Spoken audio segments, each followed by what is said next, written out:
Greetings once again. Today we will be discussing freedom with an emphasis towards my earlier life.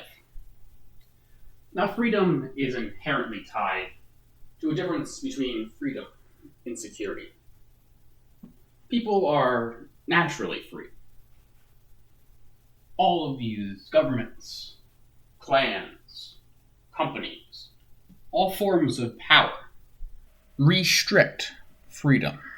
This relation is easily felt and easily disclosed to anyone who pays attention.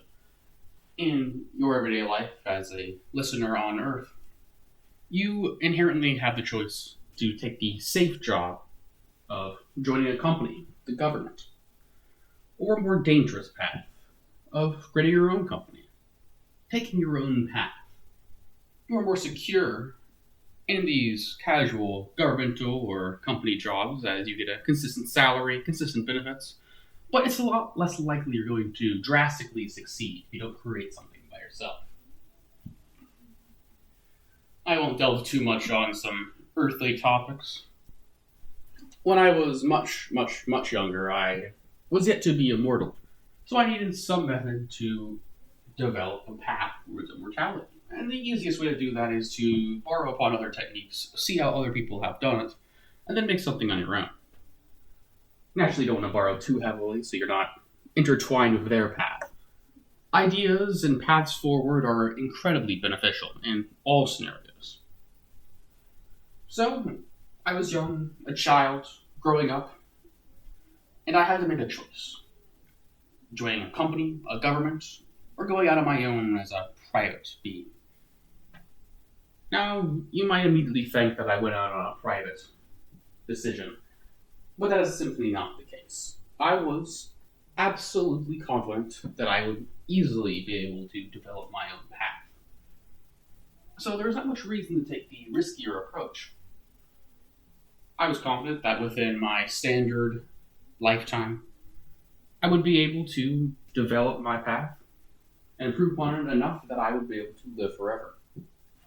The riskier path is mainly for people who aren't as talented as I am, which will be many of you. If you want to make it big, you've got to take a risk.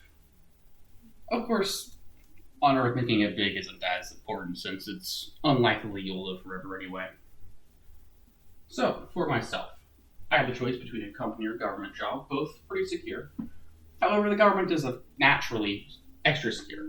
I will mention here that it was extra secure because the government that I was under at the time has lasted for tens of thousands of years. Keep in mind that in that world, people are known to become immortal, so everything lasts longer.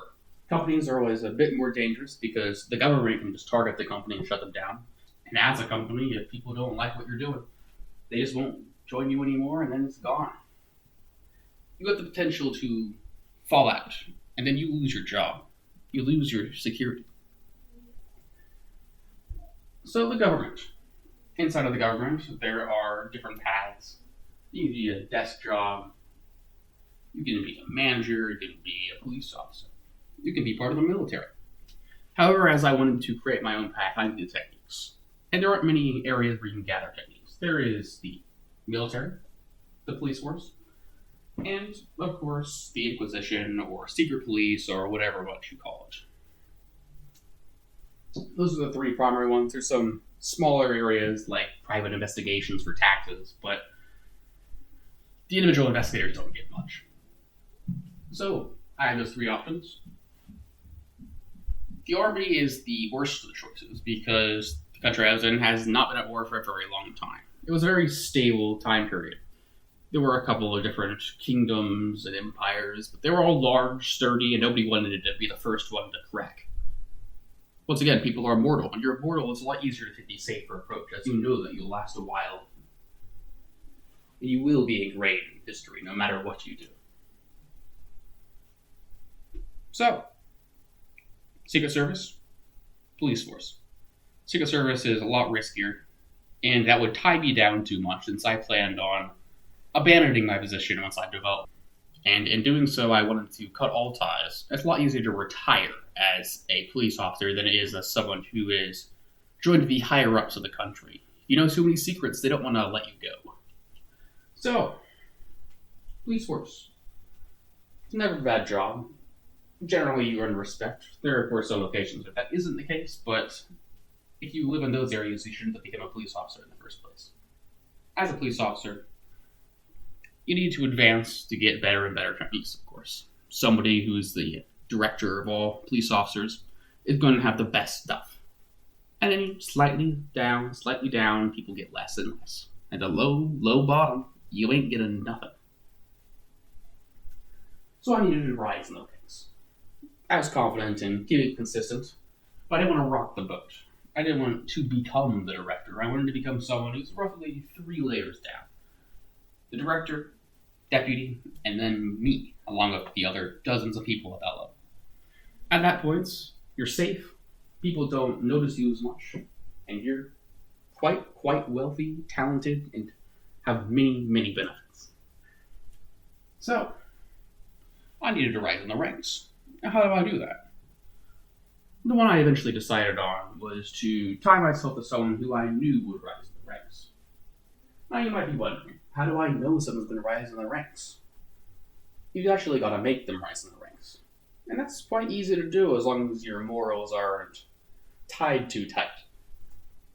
You see, in the police force, the easiest way to rise in the ranks is to solve crimes, particularly high publicity crimes. So, these crimes. There are things like rioters, killers, rapists, and the like. People who get on the news. So I needed to find a way to get the person I'm tying myself to rise in the ranks. The easiest of those choices is naturally serial killers. It's pretty easy to find or develop a serial killer. So what you need to do is find a person who's disillusioned with life and has way too much pride for themselves, got a nice narcissistic streak, and then you feed them a couple of techniques. You gotta have something that can hide yourself from magical traps. Once you have that, it's pretty easy to do whatever you want. Until you're caught, of course. So I raised them up. Secretly, of course. They accidentally found the stuff. Then I kept tabs on them. I did my private investigations, and then I turned in my results to the superior I tied myself to.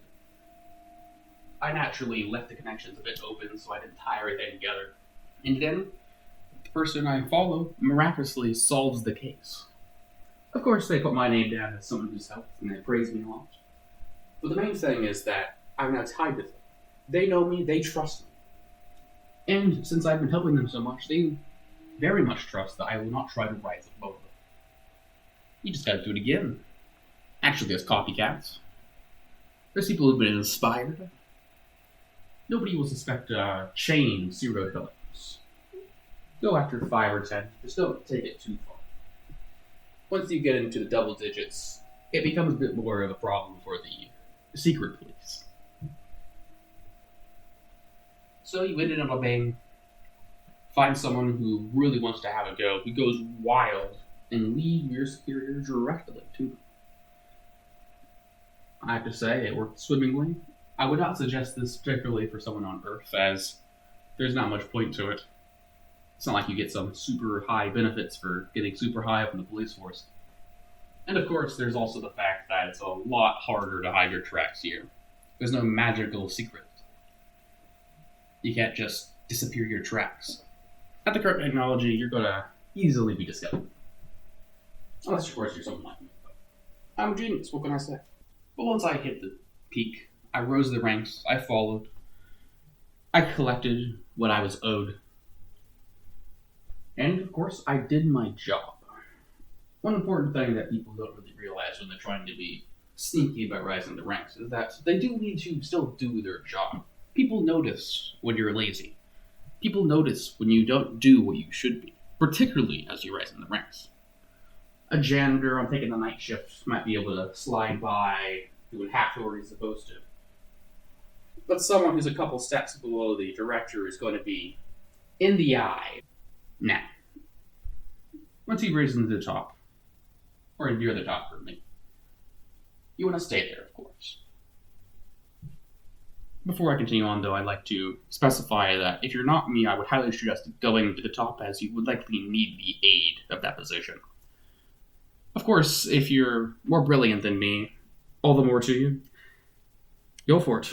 Do what I would do, or do something better. It's always fun to watch people try. Staying on top. You're on top of the world. You got you once, so you've got to stay there, be consistent, keep it through. As someone who's not at the peak, all you need to do is do the job well, keep your head down, and follow the orders of your superior. If you see your superior is going out, you need to swap sides cleanly enough.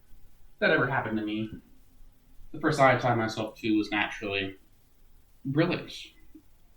They weren't half as good as me, but you don't need to be half as good as me to be brilliant.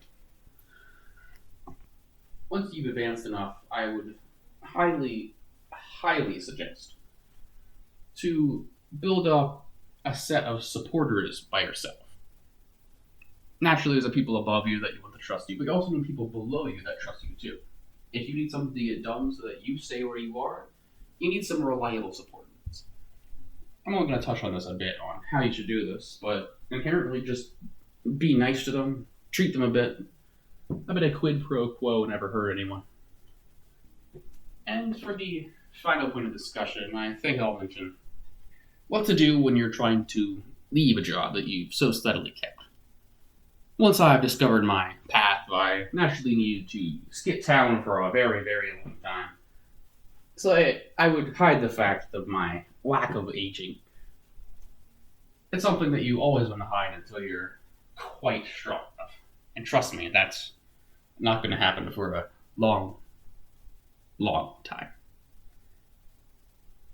All you need to do is retire if you're in the police force, honestly.